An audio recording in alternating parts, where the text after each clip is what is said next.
Pour partager mon témoignage. Déjà pour commencer par rendre grâce à Dieu pour tout ce qu'il a fait dans ma vie, pour ses merveilles dans ma vie. Jour après jour, je réalise ses bienfaits. Jour après jour, je vois sa puissante main dans ma vie, comment ça opère, comment ça change des situations, ça renverse les situations dans ma vie. Et je ne pourrais commencer tout de suite sans lui rendre grâce. J'aimerais qu'on se lève pour honorer Dieu, pour lui rendre grâce pour ses bienfaits dans nos vies. Au nom de Jésus. Merci Seigneur. Merci Jésus, toi qui m'as sauvé, toi qui m'as racheté, toi qui m'as donné une seconde chance. Oui Seigneur, j'ai passé des moments difficiles. J'ai passé des moments où tout était sombre. J'ai passé des moments où j'ai tout réquestionné, tout remis en cause Seigneur. Mais tu m'as tendu la main, tu m'as redonné le sourire, tu m'as donné l'espoir, tu m'as refait vivre. Oui Seigneur, j'étais mort, car je ne t'avais pas toi la vie. Je ne t'avais pas toi le chemin. J'étais aveugle Seigneur, sans toi. Je ne voyais rien. Sans toi, ô Père, rien ne marchait. J'avais des potentiels, du talent, mais rien. Tout ne marchait pas. J'ai tout fait, Seigneur. Rien. Sans toi, il n'y a pas de vie. C'est pour cela, Seigneur, je viens te louer, je viens t'adorer. Merci, toi qui as occasionné ces choses. Oh Père, je ne suis pas meilleur que quiconque. C'est par ta grâce. Oh Père, pour cette grâce, je te loue, je te bénis, je t'adore, je te célèbre. À toi l'honneur, à toi la louange, à toi la gloire. Oh Père, je viens du haut de cette chair. Priez pour ton serviteur. De la même façon que les apôtres ont payé un prix. Moïse, j'ai vu la souffrance de mon peuple. J'ai vu les cris que nous font pousser ces oppresseurs. Et je suis descendu. Et chaque fois que tu descends dans nos vies, Seigneur, tu prends l'apparence humaine. Tu passes par un homme pour nous bénir. Tu passes par un homme pour nous faire du bien. Seigneur, je te loue pour cet homme que tu as descendu. Je sais que c'est toi qui es descendu dans ma vie au travers de cet homme. Je sais que c'est toi qui es descendu dans la vie des frères et des sœurs au travers de cet homme. Oh Père, nous venons prier pour sa vie. Nous prions, Seigneur, pour son ministère. Nous prions, Seigneur, oh, pour tout ce qu'il touche. De la même façon, Seigneur, que toi, le Père responsable, quand tu envoies, tu équipes. Quand tu envoies, tu marches avec tes envoyés. Oh Père, que ta lumière, ton onction, ta puissance déborde dans sa vie. Dans le nom puissant de Jésus, qu'il en soit ainsi et pas autrement. Amen, amen, amen. Gloire à Jésus, on acclame le roi des rois. Alléluia. J'aimerais avant de commencer prendre un petit temps pour partager mon témoignage. Comment le Seigneur m'a rencontré, comment le Seigneur m'a racheté, m'a lavé, et comment le Seigneur me conduit jour après jour jusqu'à ce jour où je suis du haut de cette chair. Je suis né au Congo d'une famille apparemment chrétienne, et la religion chrétienne que pratiquent mes parents d'ailleurs jusqu'à aujourd'hui, elle est dénommée science chrétienne, et c'est une religion qui est originaire des États-Unis d'Amérique, et c'est une religion qui est très proche de la philosophie. Et donc certains principes de base de la Bible ne sont pas pratiqués, et ils appellent cela des cérémonies mortes. Alors, en l'occurrence, le baptême n'est pas pratiqué dans cette église parce que c'est une cérémonie morte, et l'impudicité, on peut aller avant le mariage. Donc il y a certaines choses, le mariage n'est pas célébré à l'église, et d'ailleurs il n'y a pas de pasteur. Donc il y a deux personnes qui viennent du haut d'une chaire et qui lisent la Bible. Et la fondatrice de l'église avait écrit un livre qui est dénommé Science et Santé. C'est une interprétation biblique, un commentaire biblique qui permet aux personnes qui sont du haut de la chair de lire la Bible et de lire des commentaires attachés aux versets correspondants. Et donc, j'ai connu le Christ dans ce cadre-là. Et ensuite, jeune, effervescent, je commençais à m'intéresser à autre chose. Je sentais en moi quelque chose qui devrait s'exprimer. Et je ne voyais plus, je n'arrivais plus à me contenter des théories, des enseignements que je recevais dans cette doctrine-là. Et donc j'ai commencé à m'intéresser à la spiritualité, et la spiritualité africaine. Donc je me suis très vite, avec les amis, tourné vers cette spiritualité-là. J'ai commencé à faire des pratiques. À l'époque, on était jeunes. Il y avait des pratiques qu'on faisait pour attirer les femmes, des charmes. Il y avait des pratiques qu'on faisait pour avoir de la force, parce qu'on était dans une époque, j'étais dans une école un peu bien classée, et ça faisait que les élèves d'autres écoles publiques venaient tout le temps nous acculer, prendre nos biens. Et donc ça suscitait de la révolte au milieu de nous, et ça faisait à ce qu'on se dirige vers ces pratiques qui faisaient, on avait des forces. C'est une pratique animiste d'ailleurs, qui permet de mettre en toi la force d'un animal, par exemple d'un tigre, d'un gorille. Et donc je pratiquais ces choses pendant plusieurs moments, à l'insu d'ailleurs de mes parents. Puis arrive un moment où, au-delà de ça, je commence moi-même à vraiment m'intéresser à ces choses, à le pratiquer moi-même, à découvrir comment ça se passe. Je commence à faire les cultes des ancêtres, à m'intéresser de plus en plus à la spiritualité africaine, jusqu'à ce que, quelques années avant que je n'arrive en France, le Seigneur décide de me montrer des choses sur ma famille. Donc je faisais la procédure pour venir en France. Mon dossier était bon, tout était bon, mais j'ai tout fait, ça ne marchait pas. J'ai fait une première fois, une deuxième fois, rien à faire, ça n'a pas marché. Et j'ai eu cette inspiration, certainement de Dieu. À cette époque, je n'étais pas affermi comme aujourd'hui, mais c'est vraiment une révélation de Dieu. Il m'a dit, tu fais cette procédure, tu dis rien à personne. Même pas à ton père, même pas à ta mère, tu n'informes personne. Et j'ai fait comme ça. Je leur ai d'ailleurs tous appelé, je leur ai dit, c'est bon, j'arrête, je ne ferai plus la procédure parce qu'on a essayé, merci pour votre accompagnement, mais on a tout fait, vous vous êtes investi. Ça n'a malheureusement pas marché, donc je ne me sens plus de refaire cette procédure. Et quand j'ai fait ça, finalement, ça marche. Et le Seigneur commençait déjà à me révéler l'identité réelle de certaines personnes qui se cachaient derrière la Bible et qui, dans l'ombre, étaient des personnes qui m'empêchaient, moi, de progresser. Donc j'arrive donc en France, je continue dans cette lancée avec la spiritualité africaine. J'avais d'ailleurs dans ma chambre des photos des entités, des ancêtres que j'adorais, que je priais. Et jusqu'à ce que j'arrive à un moment de ma vie où je connais un choc tellement fort que je remets encore une fois tout en question. Je regarde les photos, je me dis, mais vous servez à quoi dans ma vie si vous êtes là? Je vous loue, je me prosterne devant vous et je vis cette situation, vous n'êtes même pas capable de me tirer de cette affaire. Pris de colère, j'ai déchiré toutes les photos qui étaient dans ma chambre et c'est à ce moment-là que le Seigneur a commencé à rentrer dans mon cœur. Je suis retourné à mon premier amour, j'ai commencé à chercher Dieu et j'ai fait un temps de jeûne, 3 jours de jeûne, j'ai dit au Seigneur, j'ai pas besoin que tu m'apparaisses, j'ai pas besoin des choses énormes, je demande juste un petit signe que tu es avec moi. Et c'est par ce signe-là, par cette prière que Dieu a mis sur mon chemin, celle qui est aujourd'hui mon épouse. On se connaissait pendant plusieurs années, on ne se parlait pas, on était dans un même environnement. Et ce jour-là, j'ai quelqu'un qui me dit, il y a un tel qui cherche ton numéro de téléphone. Ah bon, ok, donne-lui mon numéro. Et quand elle me crie, le Seigneur me dit, le signe que tu m'avais demandé, il est là. Elle me dit, j'ai rêvé de toi. Pour moi, j'ai rêvé de toi suffisait. J'avais même pas besoin de savoir quel était le contenu du rêve, qu'est-ce que le Seigneur disait. J'avais juste besoin de ce petit signe qui pour moi avait tellement d'importance. Et donc j'ai reçu ce signe-là. J'ai commencé à la fréquenter et elle a commencé à m'influencer encore. Ce petit feu qui avait commencé, cette petite flamme qui était infime, avec elle, ça a commencé à prendre de l'ampleur. J'ai commencé à me ranger, j'ai commencé à voir ce qui n'allait pas. Et elle était source d'inspiration, source d'encouragement. Et on a commencé à faire ce cheminement-là comme ça. J'étais en train de changer, mais ce n'était pas encore comme Dieu le voulait. Jusqu'à ce qu'on a aménagé ensemble, on vivait désormais ensemble. Et j'ai connu le pasteur en tant que son élève, qui d'ailleurs lui posait beaucoup de questions. Et c'est par ça qu'il m'a très vite remarqué, il a retenu mon prénom. Et il m'a déjà fait la proposition une fois de venir à l'église, mais je ne suis pas allé. Et finalement, il y a le frère Santi d'ailleurs, que je remercie et que Dieu te bénisse, qui avait invité mon épouse à l'église. Et quand elle est venue, elle a commencé à fréquenter l'église. Les enseignements du pasteur ont commencé à transformer sa façon de voir, sa façon de faire et sa posture à mon égard. Et très vite, elle me dit, parce que c'était un projet, elle me dit non, tu sais quoi, on ne peut plus continuer de vivre comme ça. Donc c'était une discussion, une très grande négociation d'ailleurs, qui a duré pendant des jours. Moi, je n'en faisais qu'à ma tête, je ne comprenais pas. Et c'était compliqué, on a parlé, reparlé, rien à faire, ça ne marchait pas.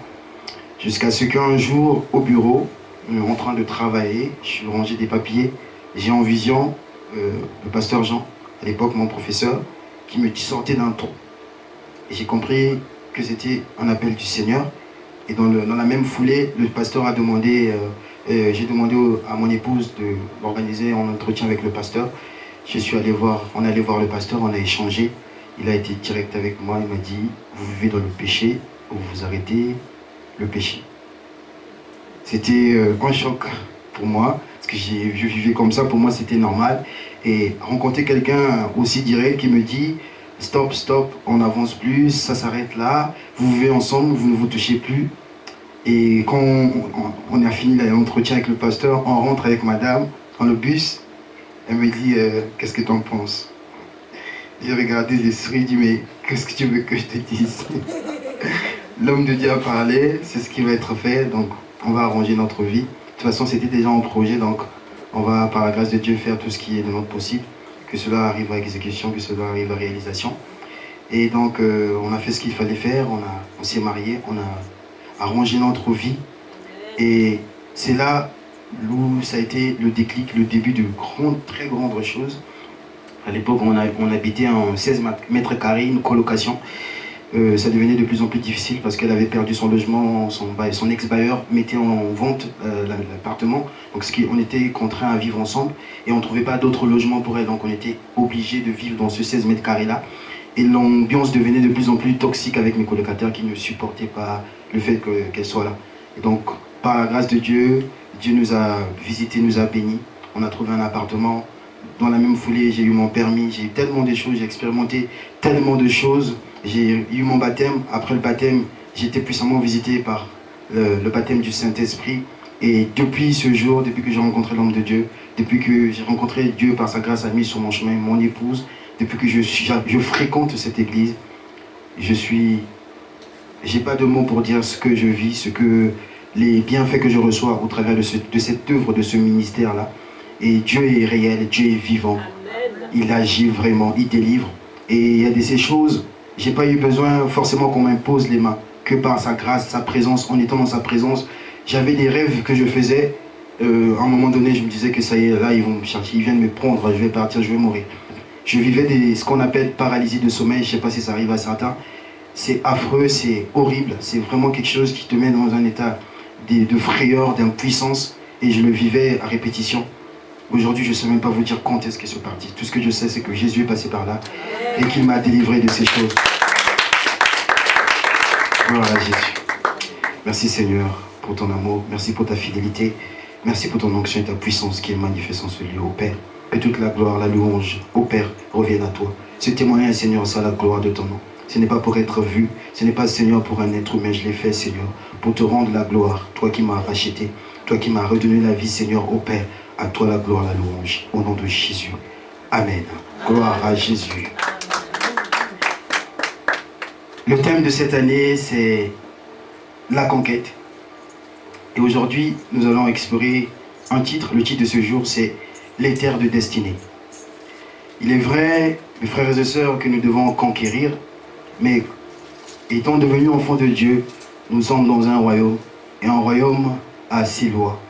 Un royaume a sa culture, un royaume a une façon de faire qui lui est propre. Et en tant qu'enfant de Dieu, entendre conquête ne devrait pas nous laisser penser à une conquête qui ne nous est pas promise. La conquête que nous est promise est une conquête cadrée. Elle est une conquête qui est liée au plan de Dieu.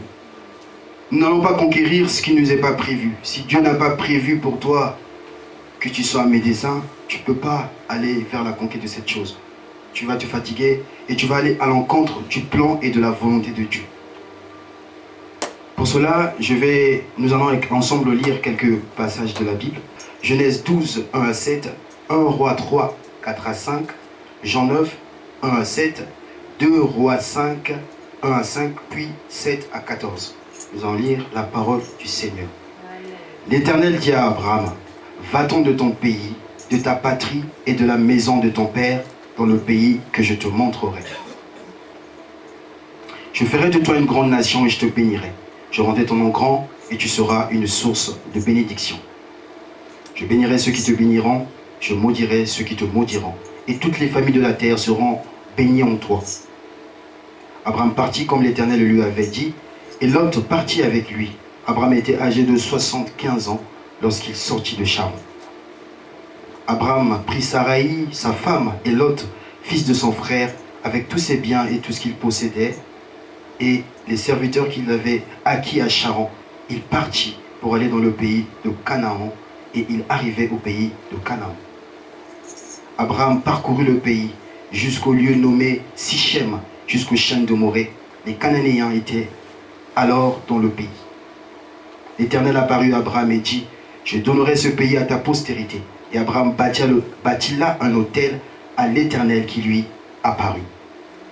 En roi 3, 4 à 5. Le roi se rendit à Gabaon pour y sacrifier, car c'était le principal des hauts lieux. Salomon offrit 1000 holocaustes sur l'autel. Ensuite, on prendra Jean 9, 1 à 7. Jésus vit en passant un homme aveugle de naissance. Ses disciples lui firent cette question. Rabbi, qui a péché, cet homme ou ses parents, pour qu'il soit né aveugle? Jésus répondit, ce n'est pas que lui ou ses parents aient péché, mais c'est afin que les œuvres de Dieu soient manifestées en lui. Il faut que je fasse, tandis qu'il est jour, les œuvres de celui qui m'a envoyé. La nuit vient où personne ne peut travailler. Pendant que je suis dans le monde, je suis la lumière du monde.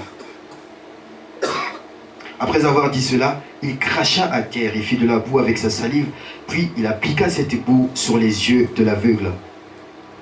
Il lui dit, va, lave-toi au réservoir de Siloé, nom qui signifie envoyé. Il y alla, se lava et s'en retourna, voyant clair. De Rois 5, versets 1 à 5, puis nous lirons du verset 7e au 14e verset. Naaman, chef de l'armée du roi de Syrie, jouissait de la faveur de son maître et d'une grande considération, car c'était par lui que l'Éternel avait délivré les Syriens. Mais cet homme fort et vaillant était lépreux. Or, les Syriens étaient sortis par troupes et ils avaient emmené captive une petite fille du pays d'Israël, qui était au service de la femme de Naaman. Et elle dit à sa maîtresse, « Oh, si mon Seigneur était auprès du prophète qui est à la Samarie, le prophète le guérirait de sa lèpre. » Naaman alla dire à son maître, « La jeune fille du pays d'Israël a parlé de telle et telle manière. » Et le roi de Syrie dit, « Va, rends-toi à Samarie, et j'enverrai une lettre au roi d'Israël. » Il partit, prenant avec lui 10 talents d'argent, 6000 cycles d'or et 10 vêtements de rechange. Il porta au roi d'Israël la lettre où il était dit, « Maintenant, quand cette lettre te sera parvenue, tu sauras que je t'envoie Naaman, mon serviteur, afin que tu le guérisses de sa lèpre. » Après avoir lu la lettre, le roi d'Israël déchira ses vêtements et dit, « Suis-je un Dieu pour faire mourir ou pour faire vivre? Qu'il s'adresse à moi afin que je guérisse un homme de sa lèpre. Sachez donc et comprenez qu'il cherche une occasion de dispute avec moi. » Lorsqu'Élisée, homme de Dieu, apprit que le roi d'Israël avait déchiré ses vêtements, il envoya dire au roi, « Pourquoi as-tu déchiré tes vêtements? Laisse-le venir à moi, il saura qu'il y a un prophète en Israël. »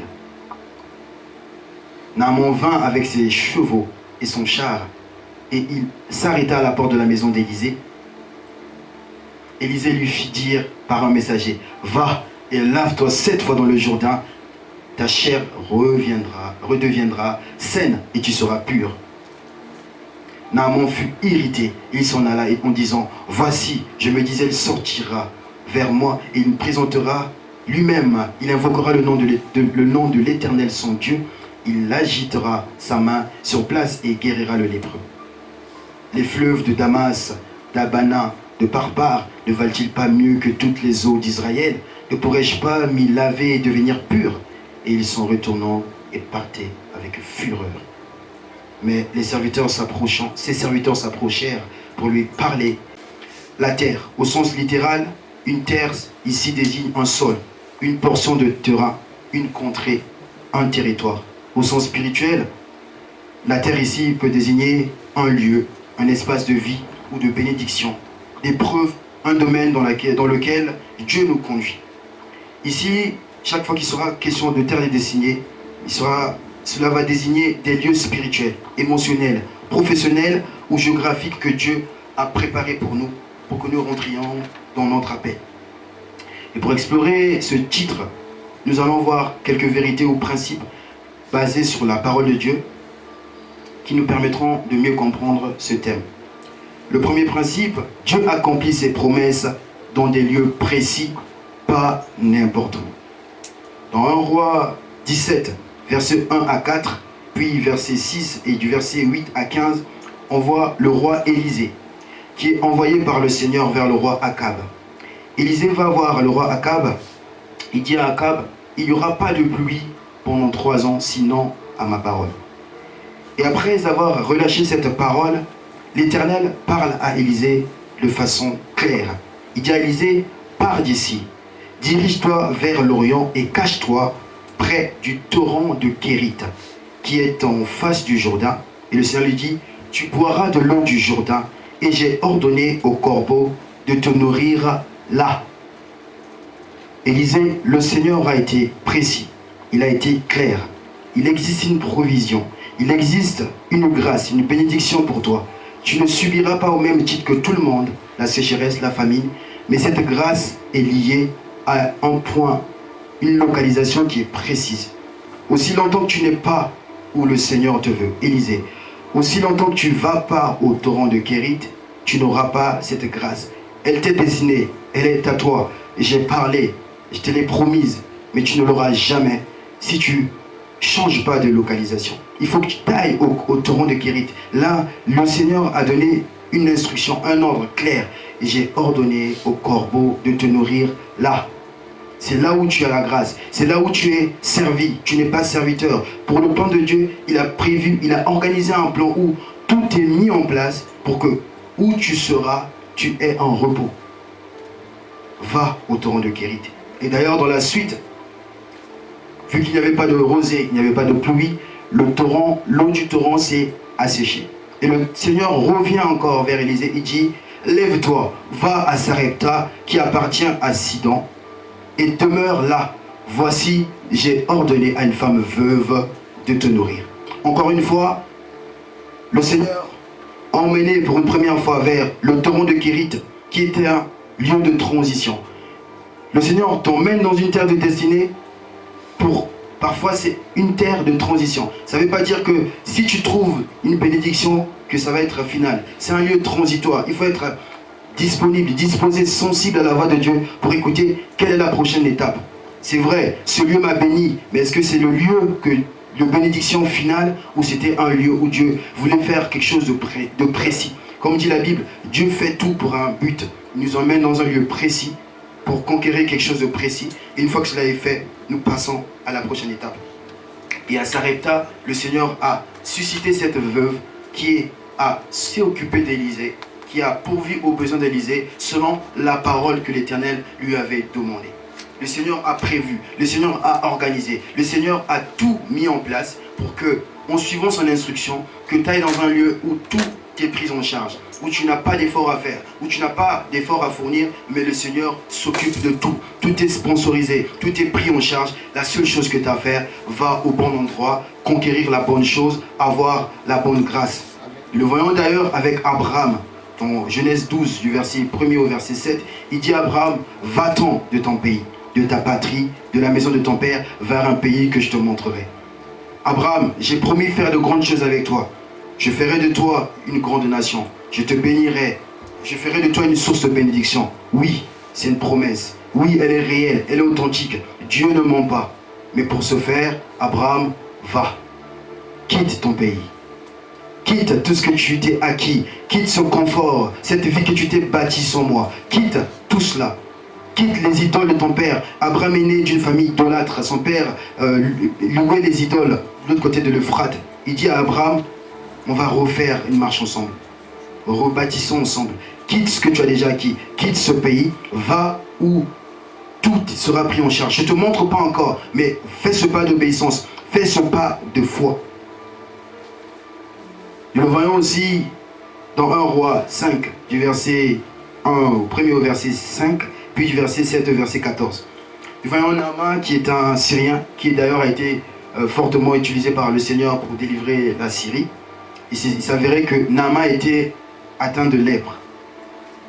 Et il a demandé au roi, pendant une guerre, ils avaient une fille d'Israël qui était captive et qui était la servante de sa femme.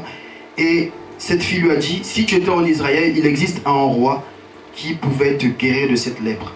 Et donc il a demandé, vu qu'il était considéré du roi de Syrie, le roi de Syrie lui a donné une lettre qu'il a remise justement au roi d'Israël. Et quand il arrive, il donne la lettre au roi d'Israël. Le roi d'Israël est irrité. Pour lui, c'est un sujet de problème. Le roi de Syrie lui demande de guérir, alors que lui, il n'est pas dans la capacité de guérir un homme. Et là, Naaman va vers Élisée.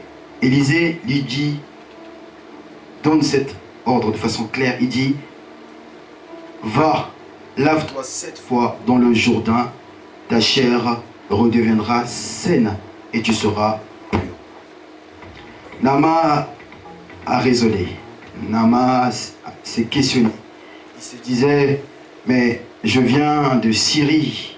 Il y a des fleuves, il y a les fleuves de Damas, il y a les fleuves de Parpar, de l'Albana. Tous ces fleuves-là ne pouvaient pas me guérir. Naaman, tu peux raisonner, tu peux tout dire, mais il existe un endroit où tu auras ta guérison. Et cet endroit, c'est le Jourdain. Aussi longtemps que tu ne seras pas au Jourdain, aussi longtemps que tu ne partiras pas au Jourdain, tu ne seras jamais guéri. Il existe un endroit précis. La parole de Dieu est précise. Va et lave-toi 7 fois au Jourdain. Dieu parfois nous parle de façon claire. Dans cette conquête d'ailleurs, Dieu nous donnera des instructions claires. Aller à des endroits clairs, où une grâce claire, où une chose précise pour notre vie, pour notre destinée est prévue. Et tant qu'on ne sera pas à cet endroit, Dieu a parlé, c'est vrai, je suis d'accord avec vous. Mais si vous n'êtes pas où il vous a demandé d'aller, ne demandez pas à voir ce qu'il vous a promis, parce que ce n'est pas possible. Et dans le verset 14, on voit que Naaman, finalement, s'est décidé de faire ce que lui avait dit l'homme de Dieu. La parole de Dieu dit, il descendit alors et se plongea 7 fois dans le Jourdain, selon la parole de l'homme de Dieu, et la chair redevint comme la chair d'un jeune enfant, et il fit pur. Il existe un plan de guérison pour toi. Il existe des bienfaits que Dieu a prévus pour toi, mais il faut aller les chercher, aller les conquérir dans ce qui est prévu dans le plan de Dieu pour toi. Naaman, Dieu n'a pas prévu pour toi que tu sois guéri dans le fleuve de Damas. Et si longtemps que tu vas aller te laver, même si tu te laves 90 000 fois dans le fleuve de Damas, tu ne seras jamais guéri parce que ce n'est pas prévu pour toi. C'est parce que Dieu a prévu. Dans le plan de Dieu, Dieu passe par son serviteur pour te parler. Cette instruction que tu reçois, ce n'est pas l'instruction de l'homme de Dieu. C'est Dieu qui utilise son canal pour te parler. D'ailleurs, dans la parole, il dit dans 2 Chroniques 20:20, il dit, soumettez-vous au serviteur, au prophète, et vous serez affermis. Donc, soumettez-vous à l'Éternel, et vous serez affermis. Soumettez-vous à ces prophètes. C'est-à-dire, en plus de se soumettre à l'Éternel, vous devez vous soumettre à ces hommes, à ces envoyés. Parce qu'il parle, il dit qu'il ne fait rien sans avoir révélé ses secrets à ses serviteurs, les prophètes. Naaman, pour lui, c'était une parole d'Élisée. C'est une parole qui venait droit de Dieu. Parce que dans le plan de Dieu, Naaman devait être guéri par ces gestes-là et dans le Jourdain. Dans Jean 9, verset 1 au verset 7, on voit cet homme qui était né aveugle. Et les gens ont fait cette question à Jésus. Est-ce que c'est parce qu'il a péché ou c'est parce que ses parents ont péché pour qu'il soit né aveugle? Et Jésus leur dit, c'est pour que la gloire de Dieu soit manifeste dans sa vie.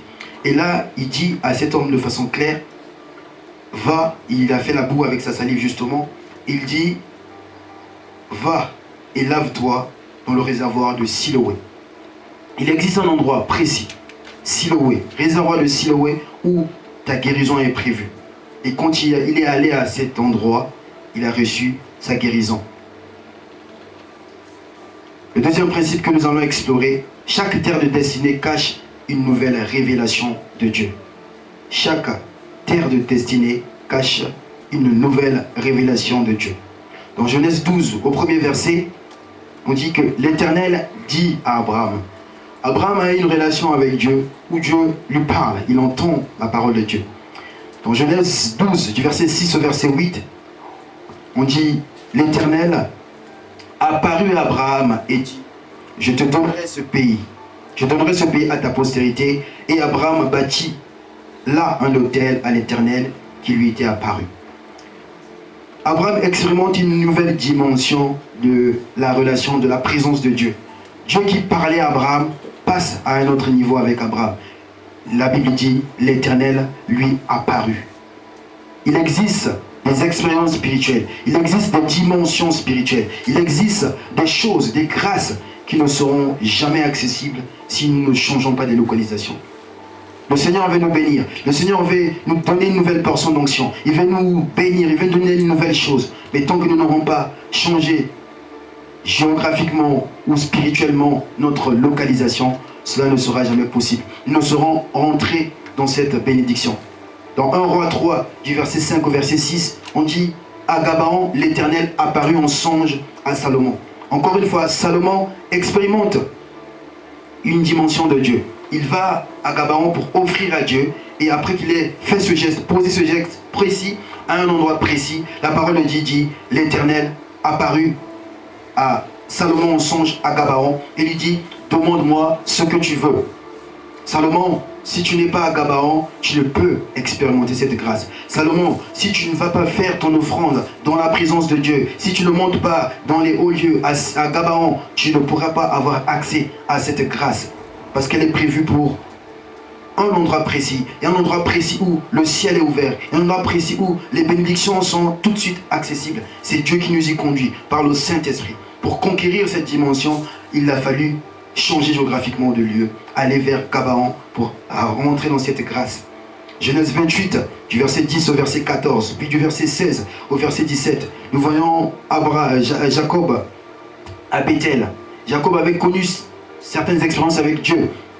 Dieu l'a accompagné, mais à Bethel, il connaît une toute autre expérience avec Dieu. Il voit le ciel ouvert, il voit une échelle, il voit les seigneurs, il voit les anges de Dieu monter et descendre. Et pourtant, Jacob avait déjà expérimenté des choses. Mais là, il expérimente une chose qui vient inouïe, inédite, qu'il n'avait jamais eu auparavant, qu'il n'avait jamais vu auparavant, qui vient donner une nouvelle expérience à Jacob.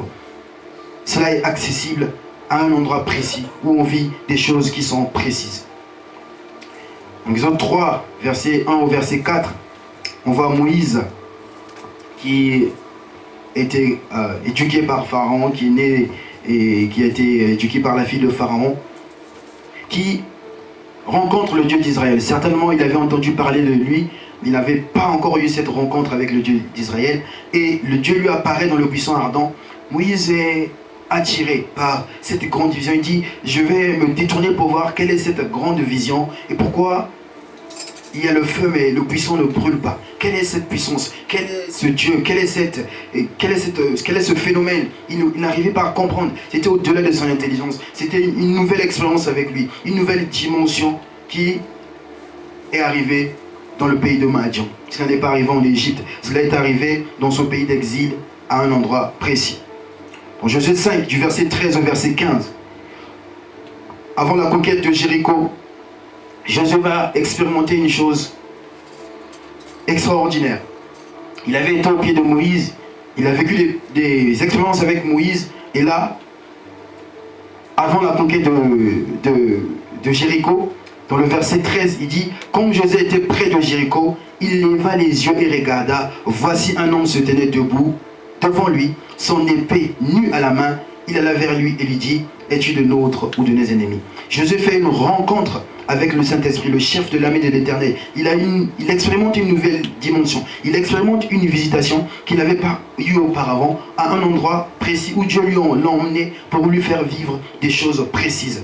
Dans Genèse 32, verset 24 au verset 27, à Péniel, encore une fois, Abraham va venir vivre une expérience, et Jacob autant pour moi, qui va lui changer son identité, changer son nom. Il existe un endroit précis où ton nom va changer. Tu as vécu des expériences, oui. Tu as vécu des choses, oui. Mais il existe une dimension nouvelle. Il existe une dimension supérieure où tu ressortiras avec un témoignage, où tu ressortiras avec un nom nouveau. Abraham a combattu avec l'ange de l'Éternel. Dans le verset 28, il est écrit, il dit encore, tu ne seras plus Jacob, mais tu seras appelé Israël.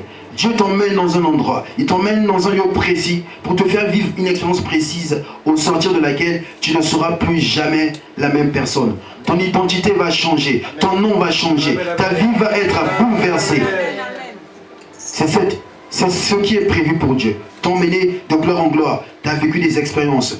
Tu as vu à Bethel les anges monter et descendre. Mais là, Jacob, je fais une autre chose. Je te fais expérimenter une autre grâce. Je te change ton nom. Tu t'appelleras plus Jacob, tu t'appelleras Israël. Dans Acte 9, du verset 3 au verset 6, Paul, nommé Saul de Tarse, a persécuté l'église jusqu'à encourager le meurtre d'Étienne. C'était un puriste du judaïsme. Pour lui, c'était ça la vérité. Il le faisait, il se disait que ce qu'il faisait était bien. Pour lui, c'était ça la vérité. Et Jésus, pour lui, n'était pas le Messie. C'était inconcevable que le Messie meure pour lui à la croix. Et donc, sur le chemin de Damas, Paul a une rencontre avec Dieu qui va le bouleverser, qui va transformer sa théologie. Il rencontre le vrai Dieu. Il est écrit, comme il était en chemin, dans Acte 9, verset 3, et qu'il approchait de Damas, tout à coup, une lumière venant du ciel resplendit sur lui. Paul avait certainement, d'ailleurs, il a été au pied de Gamaliel, qui est un docteur de la loi. Il a appris des choses. Il était très assis, il avait une très bonne base de la Torah. Certainement, il avait une certaine connaissance de Dieu. Mais là, il connaît une toute autre expérience, inédite, inouïe, qu'il n'avait jamais vue. Et là, il a cette rencontre avec le Seigneur qui a changé toute sa vie. Il y a cette rencontre qui est prévue quelque part dans un endroit où le Seigneur va te faire vivre une autre dimension, où tu vas expérimenter, où tes connaissances de Dieu, tes expériences de Dieu vont être bouleversées. Tu avais peut-être expérimenté des choses, tu avais peut-être reçu des délivrances. Dieu va aller au-delà de ce qu'il a déjà fait. Il va encore faire mieux, il va te bouleverser. Et Paul a eu cette rencontre avec le Seigneur qui a changé sa vie et qui lui a permis d'être l'un des apôtres destinés. Il t'a emmené sur cette terre pour un but précis. Notre Dieu fait tout pour un but. Il t'a emmené sur cette terre pour montrer aux gens que je marche avec cet homme. Il t'a emmené sur cette terre pour montrer aux gens que je marche avec cette femme. Pour que ceux qui sont dehors, ceux qui sont à l'extérieur, voient la tangibilité de notre Dieu. Sinon, ça reste que du concret, et ça reste que de la théorie. Ce n'est pas du concret. Si c'est un Dieu concret, qu'il marche avec ses serviteurs, que les gens voient, que les gens le vivent. Si c'est un Dieu concret, qu'on te mette dans la fosse au lion et que ce Dieu ferme la bouche du lion. Si c'est un Dieu réel, qu'on te mette dans la fournaise ardente et que tu sortes de là sans être brûlé. C'est ça notre Dieu. Il nous emmène dans ces terrains-là. Il nous emmène dans ces territoires pour manifester sa puissance. Pour que les gens voient que oui, nous avons complété contre cette personne. Nous avons voulu lui faire du mal. Mais il y a quelque chose qui s'est passé. Au-delà de cette personne, et justement, quand Shadrach, Meshach et Abednego étaient dans cette fournaise ardente, les gens n'ont pas vu que les trois. En plus d'eux, il y avait leur Dieu qui était présent avec eux, qui les accompagne. Peu importe la situation que tu traverses, sois conscient que tu n'es pas seul. Il y a un Dieu qui est là, un Dieu qui veut se manifester, un Dieu qui veut écrire un témoignage. Aujourd'hui, nous parlons de Joseph. C'est un témoignage, mais quand Joseph le vivait, c'était pas agréable, c'était pas amusant. C'est un Dieu qui est réel, un Dieu qui se manifeste. Sur les terres de destinée, Dieu veut faire sa publicité. Il veut montrer que oui, je suis là. Faites tout ce que vous voulez faire, mais je suis là. Géasi et Élisée. Après tout ce qui s'est passé, chaque fois que le roi de Syrie préparait un assaut contre Israël, Élisée, depuis son lieu, pouvait prédire ce qui était prévu et donner des instructions claires au roi d'Israël, et ils arrivaient à déjouer les pièges de l'ennemi. Et pris de colère, le roi de Syrie dit écoutez, allez-y chercher Élisée. Donc Élisée était à un endroit, à une montagne, et il était avec ton serviteur Géasi. Le bon matin, ce serviteur se lève et il voit que toute la ville était cernée, environnée des armées adverses.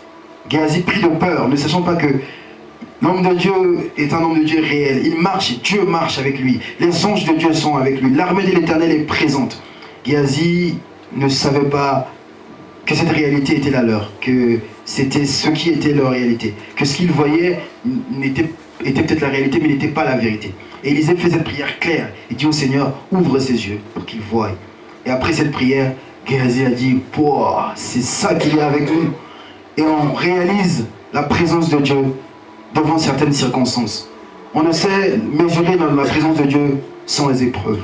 On la réalise vraiment quand on est devant l'épreuve. On voit l'armée adverse, on compte, et quand on compte la nôtre, on n'arrive même pas à compter. On se dit, finalement, ceux qui sont avec nous sont plus nombreux que ceux qui sont avec eux. Sur le terre des destinées, Dieu marche avec nous. Quatrième principe ou vérité, sur le terre des destinées, Dieu nous rend justice. Nous pouvons voir cela dans le parcours de Jacob avec son oncle Laban. Plusieurs fois, il a connu des injustices avec Laban. Mais Dieu a toujours été présent. Chaque fois qu'il prévoyait des coups, Dieu agissait favorablement à Jacob. Et d'ailleurs, dans Genèse 31, au verset 11, on dit « Et l'ange de Dieu dit en songe à Jacob. » Et Jacob répondit, me voici. Il dit, lève les yeux et regarde. Tous les boucs qui couvraient les brebis étaient rayés, tachetés et marquetés. Là, le Seigneur agit puissamment pour que Jacob, qui était sur le point de connaître encore une fois une injustice, une énième injustice de Laban, puisse trouver grâce et il ressorte de là plus riche, ressorte de là avec beaucoup plus de troupeaux. La main surnaturelle de Dieu se manifeste à cet instant précis, à ce lieu précis. Dieu l'a emmené sur cette terre pour nous faire vivre des choses, pour nous faire vivre sa présence, sa puissance. Nous pouvons aussi le voir dans Esther, avec l'histoire d'Esther et Mardoché, et Haman qui voulait faire mourir tous les Juifs à cause de Mardoché. Haman qui avait été élevé et qui demandait à tout le monde de se prosterner. Mardoché, attaché à sa foi, attaché à sa religion, a dit non, je ne me prosternerai pas devant toi. Et donc, pris de colère, de fureur, Haman voulait faire mourir Mardoché. Au-delà de Mardoché, il voulait en finir avec tous les Juifs. Et Dieu a renversé la vapeur. Dieu a rendu justice à Mardoché. Pendant que le roi avait une insomnie, le roi Assuérus, il demandait de relire un peu les archives, et pendant qu'il lisait, il est tombé sur un bienfait qu'il avait reçu par l'entremise de Mardoché. Mais il s'est dit, mais pourquoi cet homme n'a pas reçu une distinction alors que c'est quelqu'un qui m'a fait énormément de bien? Et il demande à Haman, qu'est-ce qu'on pourrait faire à un homme qui a fait telle et telle chose? Haman croyait qu'il s'agissait de lui, a donné des choses tellement énormes, et en fin de compte, il a préparé une table toute faite, une gloire qui était destinée à Mardoché. Au plus que ça, Dieu va plus loin. La reine Esther est nommée reine, et Haman, toujours dans son dessein, dans cet élan, faisait tout pour pouvoir tuer Mardoché. Il a tout préparé pour le pendre. Et la Bible dit que finalement, le bois qu'il avait préparé pour pendre Mardoché, c'est lui qui est passé dessus. Notre Dieu est un Dieu juste. Notre Dieu est un Dieu qui se lève quand nous sommes dans l'injustice. Sur les terres de destinée, peu importe l'injustice, peu importe l'autorité, la puissance, le rang qu'occupe cette personne qui met son veto, qui semble avoir, qui te regarde de bas, qui te traite avec une certaine condescendance, parce qu'il a un poste, parce qu'il a un certain pouvoir. Dieu est un Dieu juste. Dieu te justifiera. Dieu va montrer qu'il est ton Dieu. C'est le juste juge. Peu importe le complot contre toi, peu importe le complot contre ta destinée, Dieu est présent. Là encore une fois, l'histoire de Joseph nous parle. Joseph, trahi par ses frères, vendu comme esclave, emprisonné injustement. Mais nous voyons la main de Dieu puissante dans sa vie, la justice de Dieu puissante dans sa vie. À tel enseigne même que quand son père est mort, ses frères apeurés se disent que certainement Joseph nous traitait bien parce que papa était encore vivant. Et là, une fois que leur père est mort, ils vont tous devant Joseph se prosterner, lui dire que Joseph, nous sommes tes serviteurs. Et Joseph leur dit, c'est pas à moi de me rendre justice. Il leur dit, suis-je à la place de Dieu? Il leur dit, soyez sans crainte, car je ne suis pas à la place de Dieu. Et plus loin, dans Genèse 37 au verset 20, il dit, vous avez médité de me faire du mal, mais Dieu l'a changé en bien. Tout ce qui est fait pour te détruire, tout ce qui est fait pour t'arrêter, tout ce qui est fait pour que ta vie n'aille pas de l'avant, Dieu va le transformer en bien pour toi. Il va te rendre justice pour qu'à la fin, tu sois justifié. À la fin que tu rentres dans ce que Dieu a prévu pour toi. On peut le voir aussi dans l'histoire de David et de Saül. David qui avait reçu l'onction et qui, à cause de cette onction, de cette grâce, subissait tout le temps des assauts, des attaques de Saül. Et David n'a pas voulu se justifier. Quand même il a eu l'occasion d'en finir avec Saül, son serviteur Abishai, excité, voulait tout de suite en finir. Il dit, l'Éternel te livre Saül. David dit, non, c'est pas à moi de me rendre justice. C'est pas à nous de nous rendre justice, car nous avons le Dieu qui est le juste juge. C'est lui qui s'occupera de ça. C'est à lui la vengeance, c'est à lui la rétribution. C'est pas à nous d'en finir, mais c'est Dieu qui va en finir. Il dit à son serviteur, et David dit à Abishai, ne détruis pas car je ne pourrais impurement porter la main sur un oint de l'Éternel. Et David dit, l'Éternel est vivant. C'est à l'Éternel seul à le frapper. Soit que son jour vienne et qu'il meure, soit qu'il descende sur le champ de bataille et qu'il y périsse. C'est notre Dieu le juste juge. C'est lui qui nous conduit sur les terres de destinée. Il est responsable. C'est lui qui nous justifie. Cinquième principe, sur les terres de destinée, Dieu nous élève. Dieu a tout préparé pour nous. Il a tout préparé pour sa gloire au travers de nos vies. C'est lui qui s'occupe de tout. C'est lui qui rend nos noms grands. C'est lui qui change nos noms. Aujourd'hui, tu n'es pas connu. Aujourd'hui, tu n'as rien. C'est Dieu qui s'occupe de tout. Il prend tout en charge. Il s'occupe de te changer de nom. Il s'occupe aussi de le rendre grand. Dans Genèse 41, au verset 40, on voit Joseph qui est établi gouverneur. Il est écrit, je t'établis. Le roi d'Égypte qui établit Pharaon. Il dit, je t'établis sur ma maison et tout mon peuple obéira à tes ordres. Le trône se m'élèvera au-dessus de toi. Dieu nous conduit sur les terres pour un but précis, pour nous élever. Ce n'est pas à nous de faire l'effort, de chercher l'élévation, de faire l'effort, de vouloir créer, de faire des artifices pour être élevé. Non, c'est notre Dieu qui élève. Tout ce que nous avons à faire, c'est avoir une relation avec lui, fléchir devant lui, savoir que j'ai un Dieu réel, je marche avec lui, c'est lui qui m'élève. Nous l'avons aussi vu avec Josué. Josué a été serviteur de Moïse pendant plusieurs années et le parcours de Moïse s'arrête, décidé par le Seigneur éternel, et Josué prend le relais de cette tâche qui d'ailleurs n'était pas facile. Et le Seigneur l'emmène sur une terre où Dieu va montrer clairement que je t'élève, je suis avec toi, je rends ton nom grand.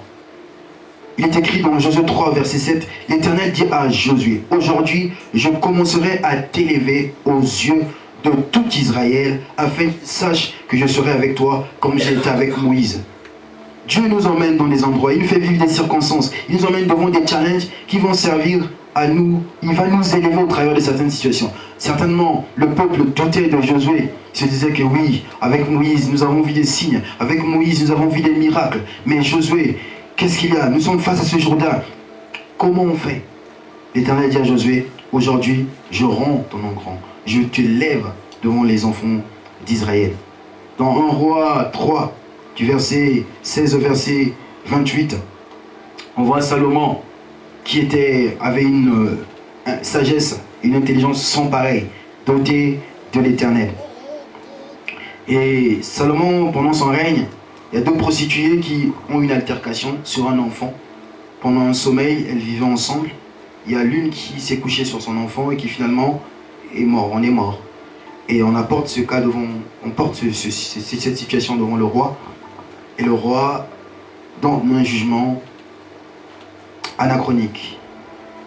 Il dit à ses serviteurs, prenez une épée, tranchez, coupez l'enfant, divisez en deux et donnez une portion de l'enfant à chacune d'entre elles. Et la mère de l'enfant a senti ses entrailles se mouvoir. Elle a dit, c'est bon, donnez-lui l'enfant.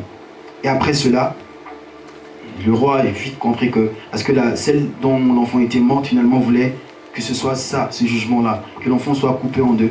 Et quand cette femme a eu cette réaction, le roi a dit, donnez cet enfant à cette femme car c'est vraiment son enfant. Et la Bible dit, tout Israël a pris le jugement que le roi avait prononcé et l'on craignit le roi car on vit la sagesse de Dieu était avec lui pour le diriger dans ses jugements.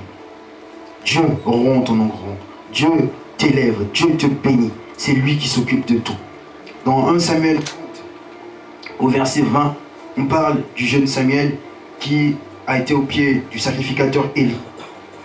Le sacrificateur Élie a connu un parcours assez lamentable, assez tragique, du fait de ses enfants, Phiné et Ophni, qui n'ont pas respecté les préceptes de Dieu et leur père parlait, mais n'a pas su être ferme, dire que là, stop, je vous destitue du sacerdoce, Vous ne pouvez pas servir dans ces conditions-là. Il a parlé, mais il n'est pas allé jusqu'au bout de son acte. Il n'a pas destitué ses enfants. Et le Seigneur lui a dit, parce que tu as privilégié tes enfants, tu as plus honoré tes enfants que moi, ton chemin s'arrête. Il lui a donné les choses qui allaient arriver dans sa vie, et ces choses sont arrivées. Le parcours du sacrificateur Élie s'est arrêté à ce moment-là. Et Samuel grandissait chez Élie. D'ailleurs, il ne savait même pas encore discerner la voix de l'Éternel. C'était des faibles commencements, mais Dieu a rendu son nom grand. Dans le verset 1 Samuel 3, verset 20, on dit « Tout Israël, depuis Dan jusqu'à Beersheba, reconnut que Samuel était établi prophète de Dieu. » Samuel n'a pas fait des artifices. Samuel n'est pas allé faire des choses pour que son nom devienne grand. Samuel est resté au pied du maître. Il est resté au pied du Seigneur. C'est le Seigneur qui s'est chargé de rendre son nom grand. Exode 14, verset 31. On voit encore une fois Moïse face à la mer Rouge qui va faire un miracle, qui va séparer les eaux de la mer pour faire passer les enfants d'Israël. Et il est écrit dans Exode 14, verset 31. Israël vit la main puissante que l'Éternel avait dirigée contre les Égyptiens, et le peuple craignit l'Éternel, et il crut en l'Éternel et en Moïse, son serviteur. Dieu fait une chose pour qu'il y ait de la reconnaissance, que le nom de son serviteur puisse être grand. Dieu s'occupe de cela. Dans Samuel 18, verset 6 au verset 7, on voit l'histoire de David. Après avoir tué Goliath, il rentre, il écoute des gens qui chantent. Il y a un chant qui est inspiré, qui est un nouveau chant. La parole de Dieu dit, les femmes qui chantaient se répondaient les unes aux autres et disaient, Saül a frappé ses 1000, David a frappé ses 10 000. David n'a pas fait des choses pour que son nom devienne grand. Tout ce qu'il a fait, c'est avoir une relation avec Dieu. C'est Dieu qui met une chanson dans le cœur des gens afin que le nom de son serviteur soit élevé, afin que son serviteur soit vu. Et d'ailleurs, c'est ce qui a fait à ce que ça crée des problèmes avec Saül. Le sixième principe que nous allons voir, les terres de destinée sont des terres de brisement et de préparation. Dieu nous conduit sur ces terres pour un but précis. Il veut nous briser, il veut nous préparer, il veut nous équiper. Nous l'avons vu avec le parcours de Moïse, qui a grandi, qui a été élevé par la fille de Pharaon, qui est restée juste 3 mois avec sa propre mère, ses propres parents. Et après cela, il y avait le roi d'Égypte, qui n'avait pas connu Joseph justement, mais qui voyait la montée en puissance du peuple hébreu, et qui s'est dit que ce peuple, tel qu'il monte en puissance, pourrait se retourner contre nous, et s'il y a une guerre, il pourrait s'avérer être plus puissant que nous, et avoir de l'ascendant sur nous. Et donc le roi a usé d'artifice, il a décidé de mettre fin aux vies de tous les garçons des Hébreux. Et d'ailleurs il avait donné cette mission à 2 sages-femmes qui avaient cette mission de tuer tous les enfants mâles égyptiens. Ces femmes ne l'ont pas fait, et la Bible dit que la grâce et la main de l'Éternel étaient sur elles parce qu'elles n'avaient pas fait ce que Pharaon leur avait demandé. Et donc Moïse a grandi dans ce cadre-là, dans l'opulence, dans l'abondance. Tout était bien. Il était même prévu être le prochain Pharaon. On l'a éduqué dans toute la sagesse égyptienne. Et nous voyons dans Acte 7, où justement tout ce parcours est décrit, on dit, à cette époque, naquit Moïse qui était beau aux yeux de Dieu. Il fut nourri 3 fois, 3 mois, autant pour moi, dans la maison de son père. Et quand il eut été exposé à la fille de Pharaon, la fille de Pharaon l'a recueilli, le recueillit, l'éleva comme son propre fils. Moïse est dans un cadre de repos, de stabilité. Il n'est pas serviteur, il est servi, il a tout ce qu'il a en exil. Parce que il a vu l'injustice que subissaient ses frères, un Égyptien qui faisait subir une injustice à son frère, et donc il est intervenu et il a tué l'Égyptien. À 2e reprise, il a suivi une altercation entre 2 Hébreux, et quand il a voulu intervenir, l'Hébreu l'a dit, il t'a nommé juge entre nous. Veux-tu me tuer comme tu as tué l'Égyptien? Et Moïse s'est très vite rendu compte que son intégrité physique était menacée.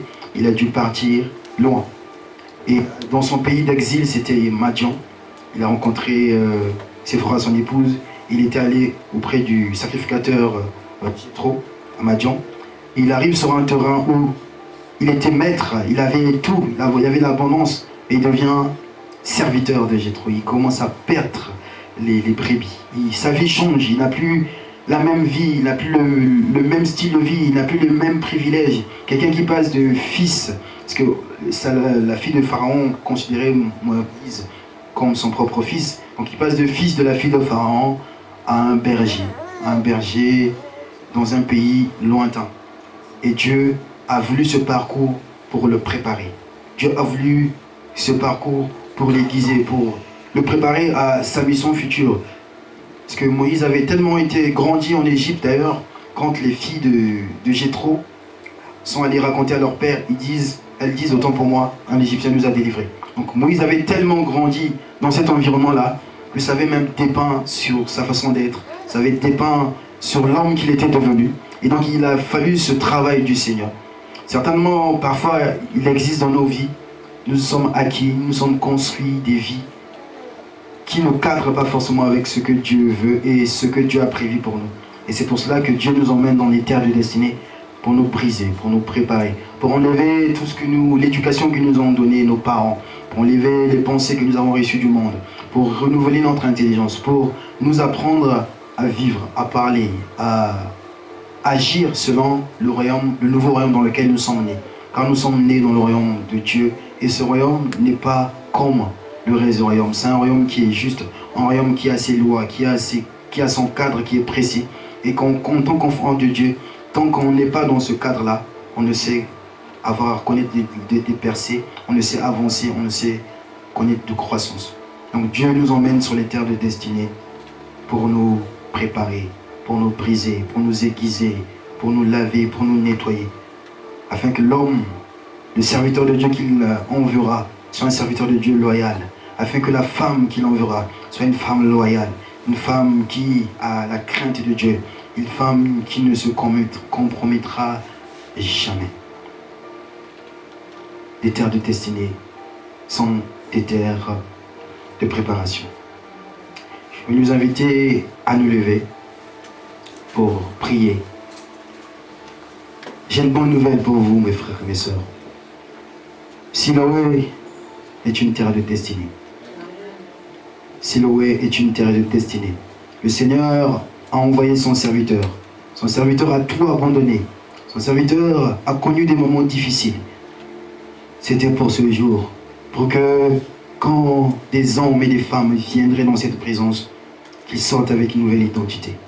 Pour que quand les hommes et les femmes viendraient chargés, aveugles, qu'après s'être lavés dans ce réservoir, qu'ils en ressortent, qu'ils en retournent, voyant clair. Nous allons prier. Déjà, nous allons nous repentir pour ce manque de discernement. Certainement, Dieu nous a conduits dans certaines terres de destinée, a mis sur notre chemin des personnes qui devaient nous aider à faire quelque chose. Mais nous n'avons pas su discerner ces moments. Nous n'avons pas su discerner ces choses. Et nous sommes passés à côté. Dieu nous emmène dans certaines terres pour un temps. Nous avons fait de ces terres des demeures éternelles. Nous n'avons pas voulu suivre les instructions de Dieu. Dieu a dit, va au torrent des Kérith. Après, va à Sarepta. Nous sommes éternisés au torrent de Kérith parce que certains moments, nous avons trouvé à manger, à boire. Alors que plus loin, Dieu voulait nous faire expérimenter le miracle où la farine et l'huile ne finit jamais. Venez nous emmener dans une dimension meilleure. Mais nous voulons nous contenter de cette expérience. Nous voulons rester dans ce repos. Des choses déjà vécues, des expériences déjà vécues, des délivrances déjà vécues, des choses déjà vues avec le Seigneur. Nous voulons nous contenter. Alors que Dieu veut aller de gloire en gloire avec nous. Il veut aller de succès en succès. Et Jésus, ici, vous êtes sur une terre de destinée. Et Siloé est une terre de destinée. Il existe une alliance réelle entre l'homme de Dieu, entre notre Père et l'Éternel. Cette terre est une terre de délivrance. Cette terre est une terre de restauration. Je ne sais pas quel est le fardeau, quelle est la situation avec laquelle tu es venu. Aujourd'hui, tu retournes vainqueur. Aujourd'hui, tu retournes avec un nouveau nom. Aujourd'hui, tu ne t'appelleras plus Jacob. Aujourd'hui, tu combattras avec l'ange de l'Éternel et tu seras vainqueur. Tu sortiras avec un nom nouveau. Tu sortiras avec un nouveau titre. Tu sortiras d'esclave. Tu sortiras de prisonnier à gouverneur. Aujourd'hui, Dieu le fait parce que Siloé a une alliance réelle, authentique avec le Seigneur. Et Dieu va glorifier son nom dans ta vie. Nous allons dire nous repentir pour le manque de discernement. Et ensuite, nous allons engager nos prières pour que la gloire de Dieu et la puissance de Dieu soient manifestes. Prions et repentons-nous. Merci Seigneur. Oh, nous te louons, nous te bénissons. Merci Seigneur de ce que tu nous as parlé. Tu as dit nous ta parole dans un psaume 107 au verset 19. Que dans leur détresse, les enfants d'Israël ont crié à toi. Et comme réponse, Seigneur, tu leur as envoyé ta parole. Et cette parole est venue les guérir. Au-delà de les guérir, les a fait échapper de toute forme de fausse. Oh Père, nous venons devant ton trône de grâce. Nous nous approchons avec assurance de ton trône de grâce afin d'obtenir miséricorde, Seigneur. Oh Père, pardonne-nous pour ces moments où nous n'avons pas su discerner les terres de destinée. Pardonne-nous, Seigneur, pour les moments où tu nous as dit va et lave-toi au Jourdain. Nous avons refusé de nous laver au Jourdain. Pardonne-nous, Seigneur, pour ces moments où tu nous as dit ça suffit pour le torrent de Kérit. Maintenant, va Sarepta. Pardonne-nous pour ces moments où nous sommes éternisés au torrent de Kérit, alors que c'était censé être qu'un endroit passager, une terre de transition. Nous nous sommes éternisés. Oh Père, nous te demandons pardon. Pardonne-nous, Seigneur. Pardonne-nous, Seigneur. Pardonne-nous pour toutes ces fois. Pardonne-nous, oh Père. Nous venons nous mettre au bénéfice du sang de Jésus et de l'œuvre accomplie de Christ à la croix. Que ton sang nous lave, que ton sang nous sanctifie, nous justifie, oh Père. N'est-ce pas que tu dis dans ta parole, qui accusera les élites de Dieu? C'est Dieu qui justifie, qui les condamnera. Christ est mort, bien plus, il est ressuscité, il est à la droite de Dieu, il intercède en notre faveur. Qui peut nous accuser? Qui peut nous accuser? Oh Père, nous avons plaidé les mérites du sang de Jésus. Nous plaidons les mérites du sang de Jésus. Que ton sang nous lave, que ton sang nous justifie, nous sanctifie de toute erreur, de toute faute, de toute action, de toute omission, que tout ce qui ne te glorifie pas, Seigneur. Oh Père, pardonne-nous, pardonne-nous, Seigneur, pardonne-nous, Seigneur. Alléluia.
Père, tu dis dans ta parole que si vous confessez vos péchés, tu es fidèle et juste pour nous les pardonner et pour nous laver de toute iniquité. Merci Jésus pour l'œuvre à la croix. Oh Père, nous sommes tous bénéficiaires de cette œuvre qui nous a lavés, cette œuvre qui nous a sanctifiés, qui nous a justifiés. Oh, Shakate, Rebo, Shakanabai, Rebo, Marekebosha, Lekinadoya, Mavajero, Ibadama Shayama, Oh, Brashakanaba, Oh, Riabasokoma. Merci Seigneur. Merci de nous avoir lavés. Merci de nous avoir sanctifiés. Oh, merci pour son nouveau départ. Merci pour cette nouvelle vie. Dans le nom de Jésus. Amen. Amen. Amen. Maintenant, nous allons prier. Siloé est une terre de destinée. Le Seigneur est ici. Le ciel est ouvert. La gloire de Dieu est ici. La puissance de Dieu est manifeste. Peu importe la situation avec laquelle tu es venu, prie Dieu. Sois comme Jacob, lutte jusqu'à l'aurore, lutte jusqu'à l'aube. Ne prie pas comme tu pries d'habitude. Aujourd'hui est un jour nouveau. Engage une prière qui va bouger le ciel. Engage une prière qui te donne la victoire, qui change ton histoire. Oui, cette situation a tellement duré, cette situation t'a tellement tourmenté, ces oppressions dans la nuit, oh, s'arrête ici. Ces oppressions dans la nuit s'arrêtent ici. La nuit est un moment de repos. La nuit ne va plus être un cauchemar pour toi. Ça s'arrête ici, maintenant. On prie au nom de Jésus. Engageons cette prière qui change notre nom, qui change notre destinée. Prie. Oh, Ribos Katalabashaka. Kelabashama, Reko, Fatalide, Yamareketaya, Koshaka Branaya, oh, Debasakalaba, oh, Riboya, Rekatalaba, oh, Rabashaka.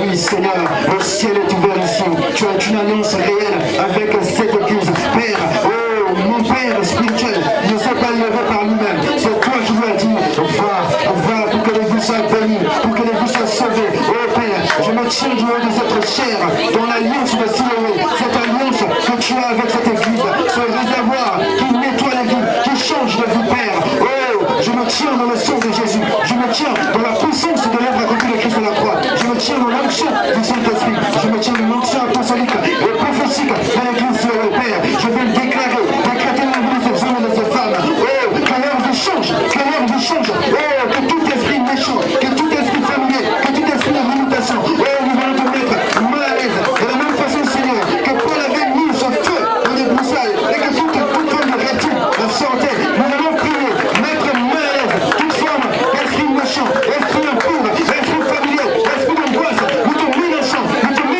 nous te soumettons au tourment. Dans le nom de Jésus, nous te mettons mal à l'aise. Esprit familier, nous te menaçons. Esprit de feu, nous te menaçons, nous te soumettons au tourment. Dans le nom puissant de Jésus, tu lâches la vie des enfants, tu lâches la vie des femmes. Ta vie change.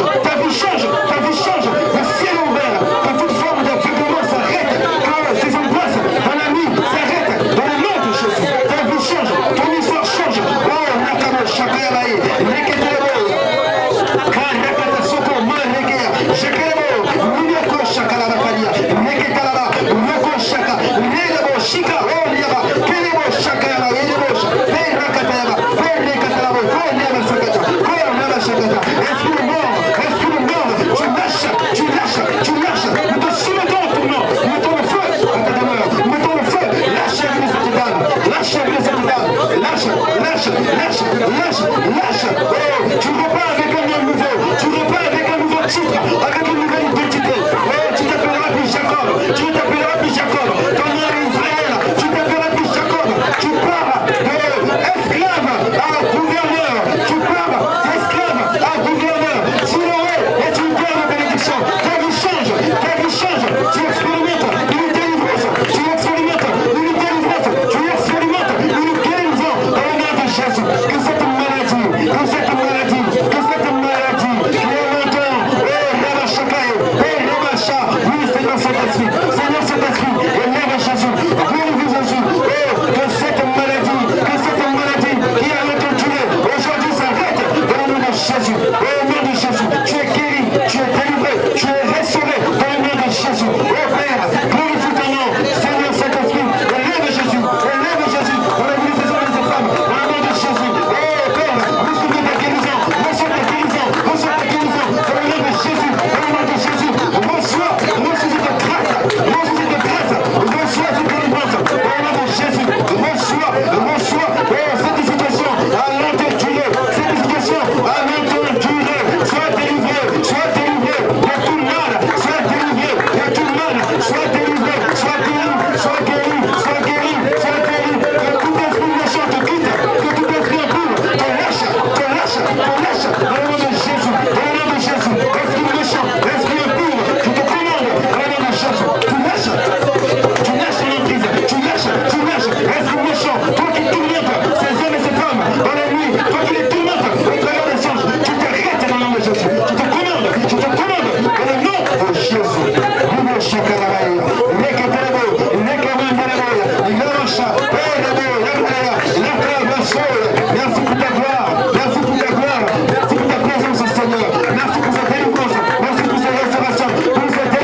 Zekelebo Shaka, Rido Shekayama, Pentaria, Pendero Shekabo Shakama, Ronoshe, Penamara Shekero, Oriamaseta, Karamashakate, Penderebo, Romasha, Rekabo Shakarama, Reketabo Soko, Yeshama, Ramashakato, Penamako, Ramasoko, Yamasaka. Merci Seigneur. Nous scellons ces paroles, nous scellons ces guérisons dans le sang de Jésus. Oh oui Seigneur, tu es réel, tu es vivant. Père, tout cela n'aurait été que des théories Seigneur, si ta présence n'est pas manifeste. Tout cela ne serait que de belles paroles, si ta présence n'est pas manifeste. Oh Père, je connais cette église, je connais l'annonce que tu as avec ton serviteur. Je sais que tu opères, je sais que maintenant, à cette heure, oh, une vie change. Je sais qu'à cette heure, une histoire change. Je sais qu'à cette heure, oh oui Père, une histoire change. Une vie est transformée, une vie est transformée. Reçois cette guérison, reçois cette délivrance. Oui Père, merci pour ce que tu as accompli. Merci pour ton œuvre à la croix. Oh Père, merci pour l'œuvre à la croix. Merci pour l'œuvre à la croix qui nous donne accès à toutes ces choses. Merci pour l'œuvre à la croix qui nous a donné accès à une nouvelle vie. Merci pour l'œuvre à la croix qui nous a donné accès à un nouveau départ, à une nouvelle vie, à une guérison, à une délivrance. Merci Adonai. Koro Shakarabato Shaya. Fandelido Soko Mare Katalabo Shakaya Rido Shekelebo Waraba Shatalebo Sha Rekete Shakabo Shama Renesha Koraba Telibo So Paradama Shaka Oraba Shakarabo Rido So. Merci Seigneur. Père, merci pour ta parole. Tu as dit dans ta parole que dans ta détresse, dans leur détresse, les enfants d'Israël ont crié à toi. Et dans leur détresse, tu leur as envoyé ta parole. Ta parole qui les guérit et qui les fit échapper de toute forme de force. Oui, ta parole nous a guéris. Ta parole nous a fait du bien. Ta parole nous a guéris. Ta parole nous a arrachés de toute force de mort prématurée. Acclame, tu as été vainqueur, tu as combattu et tu es vainqueur. Tu parles avec un nouveau titre. Et tu n'es plus esclave, tu es gouverneur. Tu parles avec une nouvelle identité. Acclame Israël, acclame, gloire et louange à toi. Merci Seigneur. Un message que je recevais justement pendant qu'il prêchait brillamment. Gloire à Jésus. J'ai demandé à quelqu'un de donner une feuille et un stylo. Donc je l'ai écrit là pendant que j'étais assis. Je ne sais pas qui cela concerne. Alors, il s'agit de... Le Seigneur me parlait d'une femme qui doit prier pour un homme. Ou Dieu a mis dans ton cœur un fardeau. Je ne sais pas qui est cet homme. Est-ce que c'est ton mari? Est-ce que c'est ton frère? Est-ce que c'est ton parent? Mais il y a dans le fardeau d'une femme où alors Dieu t'invite à prier pour un homme. Parce que tu as comme l'impression, si tu connais cet homme, est-ce que c'est ton mari ou ton frère, qui doit se repentir. C'est comme s'il est tombé dans quelque chose, qu'il a loli, qu'il le fait asseoir, où tu ne le comprends plus. Et dans ton esprit, tu sens qu'il y a quelque chose qui n'est pas clair. Et tu as comme dans ton cœur que tu dois prier. Ou c'est pour ton frère, ou c'est pour ton mari, ou c'est pour ton père. Vous êtes dans cette personne? C'est vous? Debout. Ensuite, venez devant, cette chanson, c'est l'assistant pasteur qui va prier pour vous. Je ne fais que... Alors, ensuite, c'est un appel que le Seigneur vous confie. Et je pense que vous n'êtes pas la seule. Il doit y avoir une deuxième personne. C'est un appel que le Seigneur... C'est vous? Vous venez. Il ne faut pas avoir honte. Acclamez le Seigneur.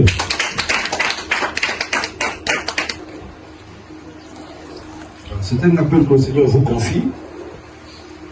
Cette femme doit rentrer dans la présence de Dieu. Le Seigneur vous appelle dans sa présence. Voilà, parce que vous devez changer. Et cette femme que Dieu touchera, c'est pas vous que Dieu touchera cet homme-là. Ensuite, cet homme-là est piégé. C'est un piège qu'il a reçu pour le faire asseoir, pour le faire pour le rendre, je ne sais pas comment. Alors, voilà, cet homme. Et il y a un esprit de mort qui a été relâché sur cet homme parce qu'il s'est exposé. Il s'est exposé. Cet homme-là s'est exposé et il a pris les représailles. Et voilà ce qu'il aura, comme vous le constatez vous-même là-bas. Alors, Et aujourd'hui, le Seigneur dit que pour cette femme-là, c'est la libération d'une femme. Vous êtes venu, c'est là une autre femme, vous êtes venu avec, je ne sais pas trop quoi, un fardeau, mais le Seigneur dit, cette femme-là, est-ce qu'il s'agit de vous ou une autre, mais vous partez là libérée au nom de Jésus.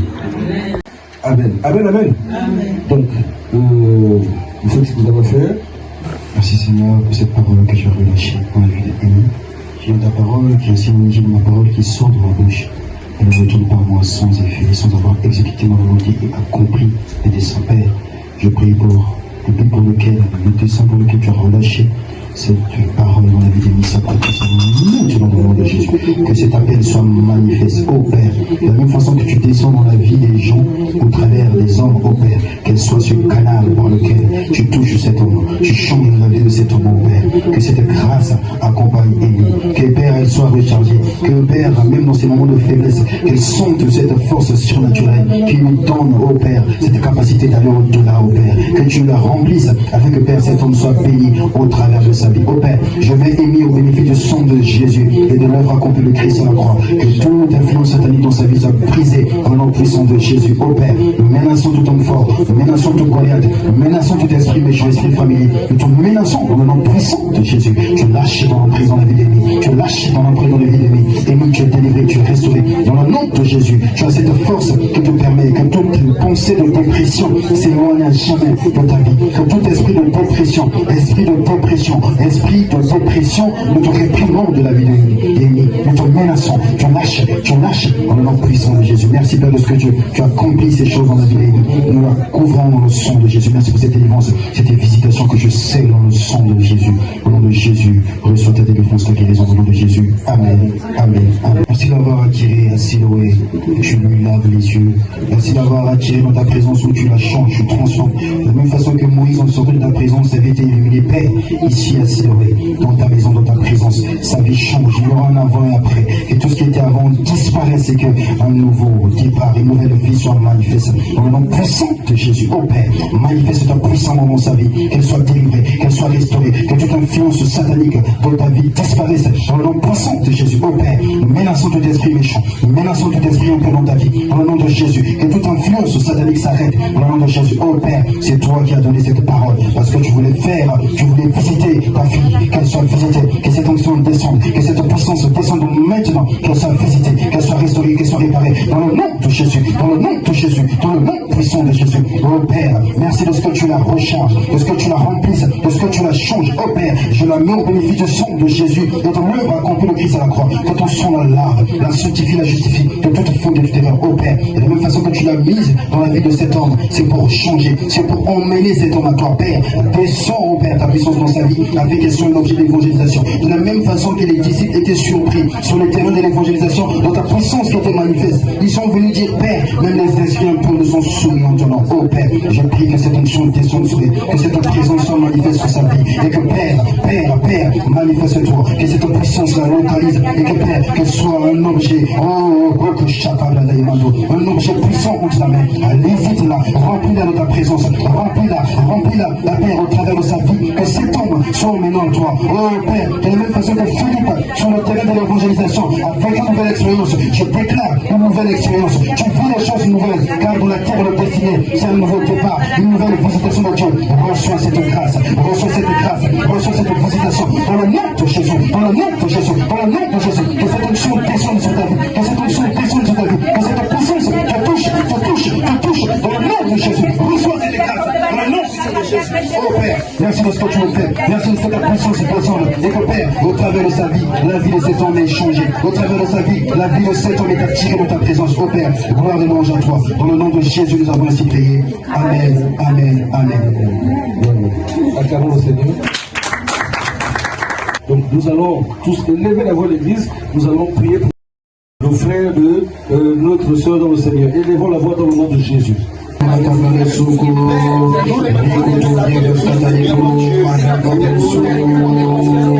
Père, merci pour Amy, merci pour sa vie.